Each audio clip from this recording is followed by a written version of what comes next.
Assalamualaikum warahmatullahi wabarakatuh. Selamat pagi Pak, selamat pagi juga teman-teman.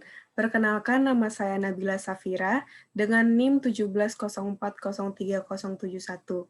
Di sini saya akan mempresentasikan hasil jawaban ujian tengah semester saya, mata kuliah analisa perancangan perusahaan.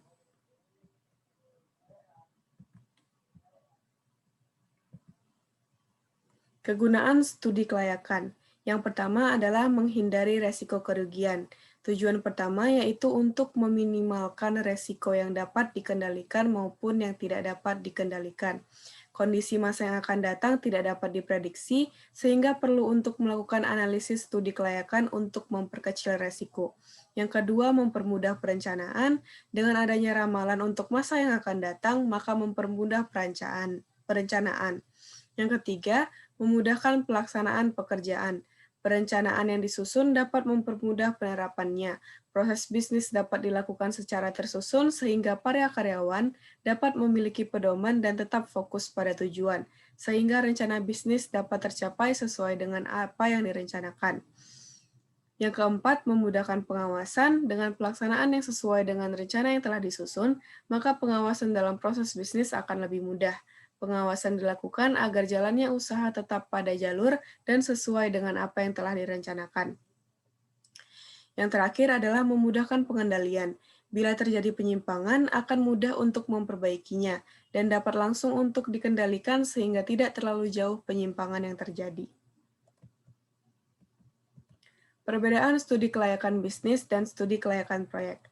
Perbedaan antara studi kelayakan bisnis dan studi kelayakan proyek adalah terletak pada kegiatannya. Studi kelayakan bisnis lebih fokus kepada bisnis, dan kegiatan bisnis tersebut seperti pemasaran, teknis, keuangan, serta sosial ekonomi. Sedangkan studi kelayakan proyek lebih berfokus kepada proyek yang bersifat investasi.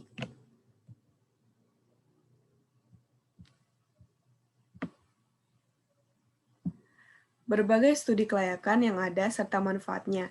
Yang pertama yaitu profit, kedua peluang pekerjaan, kemudian manfaat ekonomi seperti kapasitas dan harga, mutu, meningkatkan devisa impor dan devisa ekspor, penyediaan sarana dan prasarana, membuka isolasi wilayah, pemerataan pembangunan, menghindari resiko kerugian bisnis, memudahkan perencanaan, memudahkan pelaksanaan pekerjaan, memudahkan pengawasan, dan memudahkan pengendalian.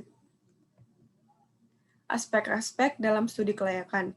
Yang pertama yaitu aspek hukum, yaitu menyangkut semua legalitas rencana bisnis yang akan kita laksanakan yang meliputi ketentuan hukum yang berlaku.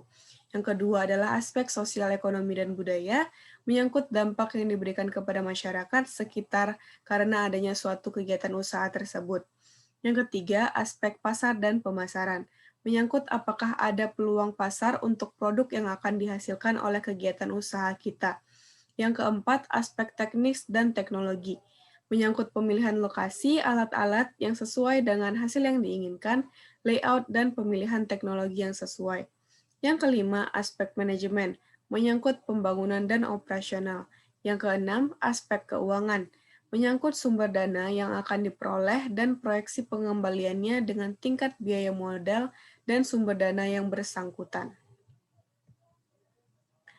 Kemudian, mata kuliah yang menggunakan studi kelayakan adalah analisa perancangan perusahaan, manajemen keuangan, analisis biaya, manajemen proyek, manajemen risiko, dan manajemen operasi.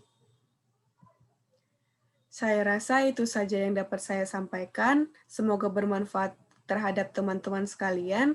Apabila salah kata, saya mohon maaf. Wabillahi taufik wal hidayah. Wassalamualaikum warahmatullahi wabarakatuh.